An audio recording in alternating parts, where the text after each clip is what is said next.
Vista just spent 5 hours wrestling with the future of the city. Higher sewer bills, more state-mandated housing density, downtown events, and the possible glow-up of the AVO. So if you live here, own here, run a business here, or care what Vista becomes next, this one matters. Hey Vista, welcome back to your City Council tea. I'm Chris Rainwaters, Vista, California's self-proclaimed village witch and a local realtor who voluntarily watches these meetings so you don't have to. This week's meeting ran 5 hours and 5 minutes. Yeah, and it ended with me lying face down on my floor because I have a strict 10 p.m. bedtime, and fighting my way through that last hour was like crossing Mordor in a wet and heavy wool cloak with a full set of Encyclopedia Britannicas in my backpack. I mean, if you know my dog situation, thank God I had just vacuumed. It's really the little miracles. Anyway, I don't know how they do it. Council, staff, city clerk, city attorney, still forming coherent sentences after 10 p.m.? That's public service, babe. And honestly, it was one of those meetings where the agenda looked like a random pile of municipal paperwork, but underneath it was a much bigger question. What kind of city is Vista becoming? Denser, more expensive, more activated downtown, more beautiful, more equitable, more alive? Or are we just patching things together while Sacramento, rising costs, aging infrastructure, and 5-hour meetings slowly eat our souls? Before we jump in, this steaming hot pot of tea is brought to you by Coven Real Estate. Buying, selling, relocating, yada, yada. City decisions are upstream of all of it. Your sewer bill, your sidewalks, your downtown, your zoning, your neighborhood beauty, your parking, your parks. None of that lives in a vacuum. So if you want a realtor who is actually paying attention to the city you're buying or selling in, I would be honored to be your resource. And if you have a Vista-based small business and you'd like to sponsor an episode, reach out to me. All right, let's spill the tea. So for this episode, I'm not gonna go item by item, kind of like I normally do, because none of us deserve that. Not you, not me, not the ghost of the AVO marquee. Yes, I know, I'm a poet. Instead, here's the actual story. Vista is getting more expensive to maintain, as everywhere is. Sacramento is pushing more density near public transit. Downtown is working on its budding future vitality, and the council spent a truly heroic amount of time proving that everyone likes pink flowers. So let's break this down by what actually touches your life. First, your costs are going up. The big one was sewer rates. The council approved new wastewater rates for fiscal years 26-27 through 28-29. For Vista single-family homes, that means about $36 more per year. Vista multifamily is about $26 per year. Buena single-family is about $53. Buena multifamily is about $38 more. And Buena County is about $29 more per year. Why? Because sewer systems are expensive, invisible, and deeply unsexy until they stop working. Vista has aging sewer infrastructure, capacity improvement projects from the 2025 Sewer Master Plan, rising treatment costs at Encina, inflation, reserve requirements, and a rate study that had not been updated in a long time. The last rate study was completed in 2017, and the last increase was in 2022. So this is one of those situations where delaying the hard thing just makes the eventual hard thing get bigger and bigger. A couple of residents came forward with a very fair concern, though. What if you live alone in a single family home? Why should you pay the same sewer rate as a house with 4 or 5 people? And honestly, I get it. The mayor explained that some cities base sewer charges on water usage, but that can also get weird because single family homes often use water for landscaping and irrigation water does not go into the sanitary sewer. So if this is charged based on water usage, some single-family homeowners could actually pay more for sewer, even though that extra water is going into the yard and not down the drain. They also floated installing like exit meters on homes, but that would be a costly addition and that few would want to incur the cost on. Is our current system perfect? Nope. But staff says that it's legally defensible under Prop 218, and the council basically said that if someone has a better formula, bring it on. They'd love to hear about it. Councilmember Contreras also emphasized the Lifeline rebate program, which helps low-income residents with utility costs. And she wants the council to keep watching whether more people need help. So yes, your sewer bill is going up, but this is the key takeaway. That increase pays for the invisible infrastructure that makes everything else possible. Every home, every business, every school, every restaurant, every apartment, every ADU permit, every flush. I know, super glamorous, try to contain yourself, but I know you're flushing those flushable wipes down the toilet. P.S. Public Works said do not ever, ever, ever do that, and he swears that there is no such thing as a truly flushable wipe. But if you're gonna keep doing that, keep all of this in mind, okay? Those wipes are not cheap to force flush down to the waste plant. Second, Sacramento is still squeezing local control over housing. So staff gave an update on several state housing laws, but the main one to watch is SB 79. That law takes effect July 1st, 2026, and it's all about transit-oriented development. Translation here is the state wants more housing near transit, and local zoning gets less say in some of those areas. So for Vista, the main SB 79 conversation is focused on the Vista Transit Center and Civic Center Vista Station. Staff also mapped the Melrose Drive Station area, but that's mostly an Oceanside, so only the portion of like the half-mile area that falls inside Vista matters for Vista. Buena Creek is different. It has a Vista mailing address, but it is actually in unincorporated San Diego County, just outside of Vista City's limits. So what this means is anything near the qualifying transit stops, building heights could potentially go up to 85 feet within 200 feet, 65 feet within a quarter mile, and 55 feet between a quarter mile and a half a mile. So the density can be around 80 to 100 dwelling units per acre, depending on the location. And if you're sitting here thinking, but wait, does Vista actually want that? That was basically the council's question too. Staff recommended a wait and see approach because Sandag still has to finalize the official maps, and staff doesn't expect a massive development wave because a lot of these areas are already pretty built out, hilly, sloped, or,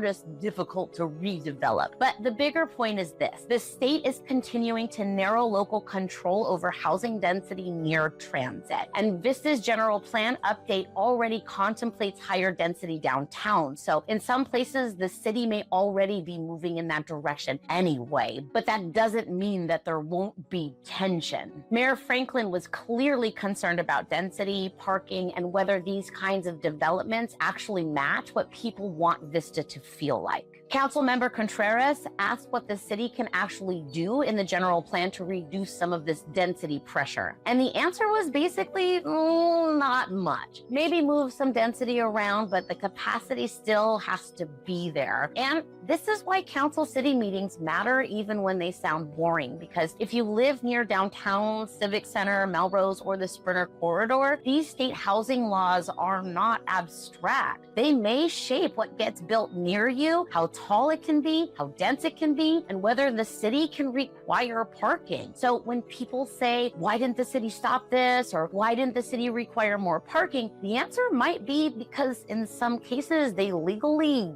can't. And that's not a satisfying answer, but it is an important one. Third, Vista had a long conversation about who gets the pink little flowers, basically. So technically, this was about landscape and lighting assessment districts, but spiritually, it was about beauty, equity, and whether every neighborhood gets to feel cared for. The council approved the annual assessments with no rate increases, but Councilmember Contreras raised a bigger question. Why do some medians and public landscaping areas in Vista look beautiful, while others look sad, old, under-maintained, or completely forgotten? Councilmember Melendez agreed and pointed out that when you drive down Melrose, some areas look more improved than others, and they're not wrong. Some places look loved, and some places look like the city drove by, tried not to make eye contact, and just kept driving. And this is where the meeting got very 5 hours long, because the topic mattered. Everyone deserves beauty. Trees matter, flowers matter, shade matters, native plants matter, pollinators definitely matter, neighborhood pride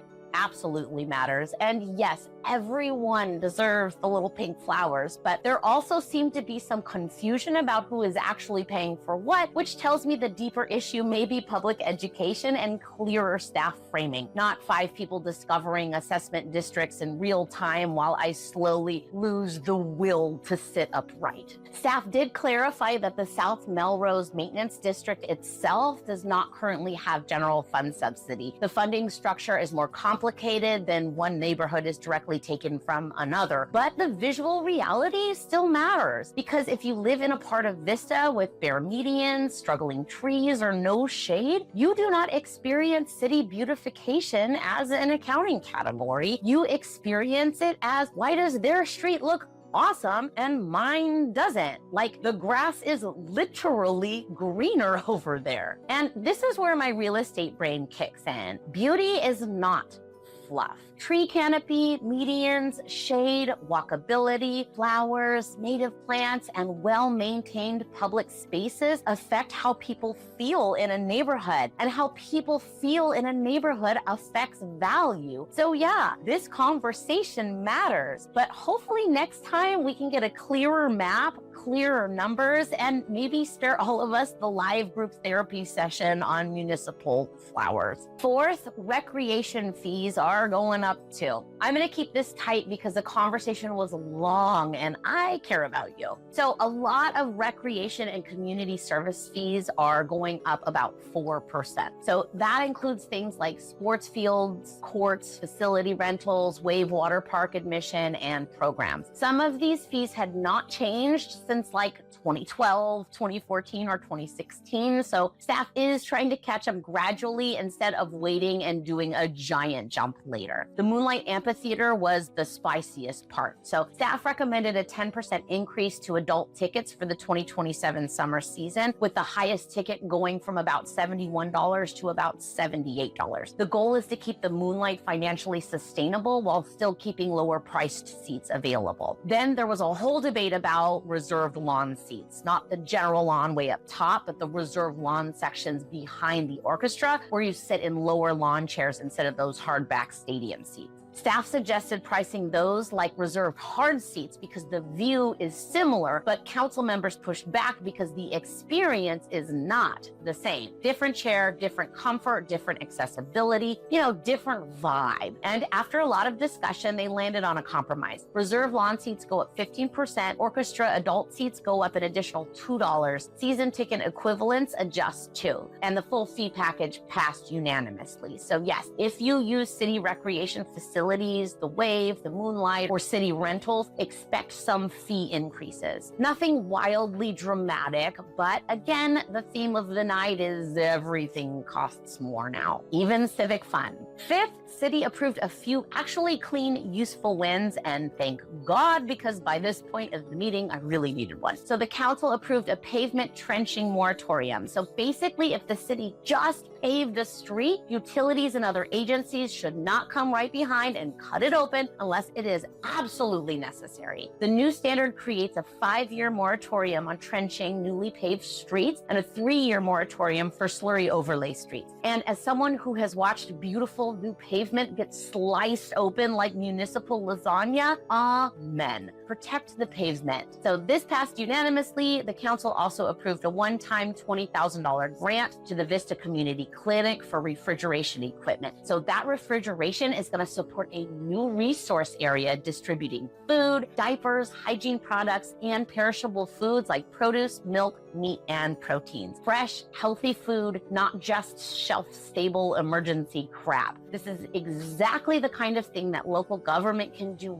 well when it moves quickly. So cheers. There's a need, there's a trusted community partner, there's a specific piece of equipment, there's available funding, bing, bang, boom, done. More of that, please. All right, so 6, there may be a storage facility going in behind the jail. Yep, that's the T. So the site is 4/5 15 on Tortuga, and it's about 3 acres. It's vacant and undeveloped. So the applicant wants to explore a zone change from C1 to C2 and potentially build a 4-story, 110,000 square foot self-storage facility up to 50 feet tall with 32 parking spaces. It also sounded like they've been trying to do this for like 8 years or more and have gotten thwarted thus far. So this wasn't a final approval either. It was just another preliminary review to ask whether the applicant should even spend the time and money submitting a formal application. And you know, the site is tricky, it's steep, it's right by the jail, it's near the California Highway Patrol, it's not exactly screaming cute little coffee shop and boutique retail or fun nightlife hotspot. The applicant argued that self-storage is a lower traffic use, it fits a difficult site, avoids competing with nearby retail that is already struggling, and maybe better than leaving the land vacant. But CHP came forward and said, no way, Jose, we have some concerns. Their concerns were security, communication interference, and traffic access. But basically, they're worried that a multi-story building next to their office could create views into secure areas, interfere with equipment, or cause access problems with moving trucks and customers. So now the project has kind of gone from boring storage unit to storage unit next to law enforcement with potential security concerns. So the council members were mixed. Council member Melendez was open to moving it forward because the site is difficult and traditional retail may not make sense there. And, you know, they own the property and they want to do something with it, right? Council member Contreras was not thrilled and has been consistent about not loving storage on that parcel. Deputy Mayor O'Donnell said it was hard because he campaigned against approving storage units in Vista, but also wanted to respect the district council member and the reality of the site. Mayor Franklin preferred the Spanish-style architecture over a modern boxy version, and honestly, I mean, same. If we've got to have a storage facility behind the jail, like let it look not like a huge beige server farm. But the general direction was the applicant can keep exploring, but they need to work with CHP and address security and design concerns. So no final approval, but the door is open. 7th is the downtown got some money and the AVO is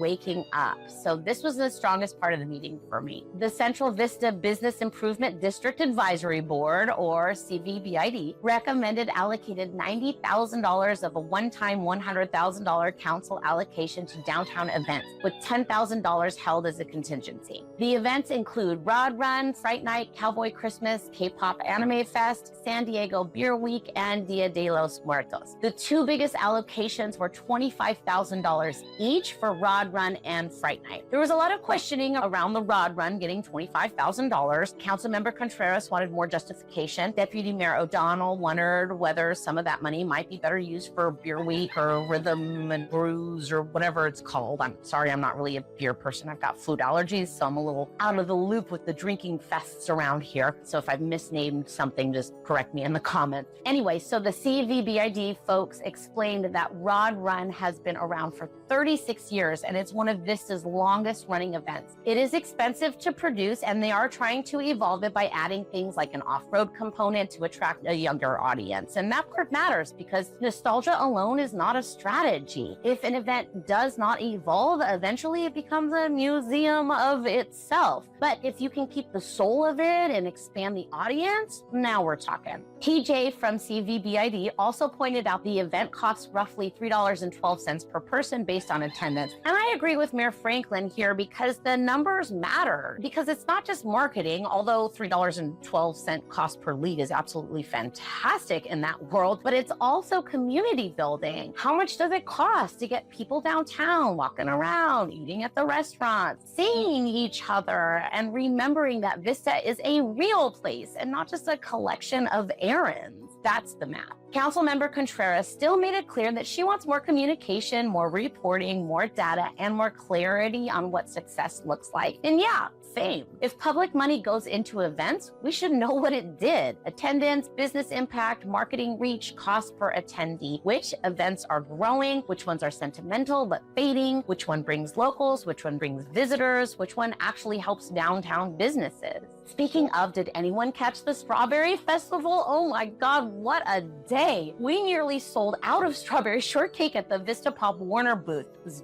definitely a good one this year. But ultimately, the council trusted the CVBID recommendation and approved it unanimously. And then we got to the AVO, so my little municipal theater fixation. The city gave an update on AVO operations and proposed upgrades. The short version here is the AVO is charming, but she needs some work. Updated deferred maintenance and upgrade costs are now around 1.8 million, which is up from the 1.2. So the longer we wait, the more it looks like this is going to cost us. The city tried an RFP from an outside operator, but they only got one proposal and they deemed that it was non-responsive. So basically meaning that the maintenance cost made the facility financially unfeasible. But here's the good news. The building is already being used more. Recent programming has included indie concerts, a murder mystery podcast, Vista Skateboarding Society events, K-pop festival programming, Rocky Horror, beer versus wine events, haunted disco, and more. And two speakers who have been involved in recent AVO programming said something really important, that people aren't complaining about the character of the AVO. In fact, the character is part of the appeal. Fans love it, audiences love the feel of it. I mean, it's got soul. The biggest practical need is a better projector and screen, by far, because modern performances like film screenings, podcasts, panels, and live shows often need visual capability. The next big needs were marquee improvements and basic upgrades to make events easier to produce. Councilmember Melendez said that the AVO does not need to be perfect before it becomes useful, and exactly. And Councilmember Contreras wants sound and video upgrades prioritized. Those were discussed at about $60,000 each. Lighting upgrades would be more, around $120,000, and likely come later. There was also discussion about possibly removing some seats to create room for dancing or more flexible use, which, yes, please. If Vista is going to have a weird, charming, historic little downtown venue, let people move around a little. Deputy Mayor O'Donnell said that he can imagine the AVO becoming something like the Belly Up. Not exactly the same, but that kind of activated venue. A place with real programming, comedy, music, community events, headliners, local talent, a place that makes downtown more alive. And yes, yes, and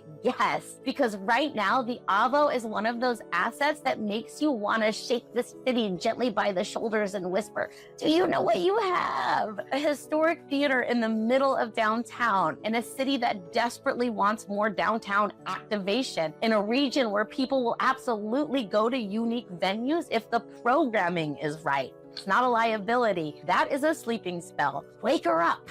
The council didn't approve funding last night, but staff will bring back priorities and possible funding options, likely in relation to year-end fund balance. So here's my takeaway. The AVO glow up is no longer theoretical. The building is being used. The community is showing up. The council sees potential. Now the question is whether Vista can move fast enough, smart enough, and creatively enough to turn momentum into something real. Because a city does not become cool by accident. You have to make space for culture. You have to make it affordable enough to use. You have to fix the stuff that blocks programming, and then you have to let the people do their thing. And finally, I do want to acknowledge the beginning and the end of the meeting. So the meeting opened with proclamations for Pride Month, Jewish American Heritage Month, and National Water Safety Month. Those moments were about visibility, heritage, safety, and who gets named in the civic story. The meeting also ended in memory of victims of recent political and extremist violence, with the mayor calling for an end to political violence. And after 5 hours of sewer rates, density laws, storage units, landscaping debates, downtown events, and theater dreams,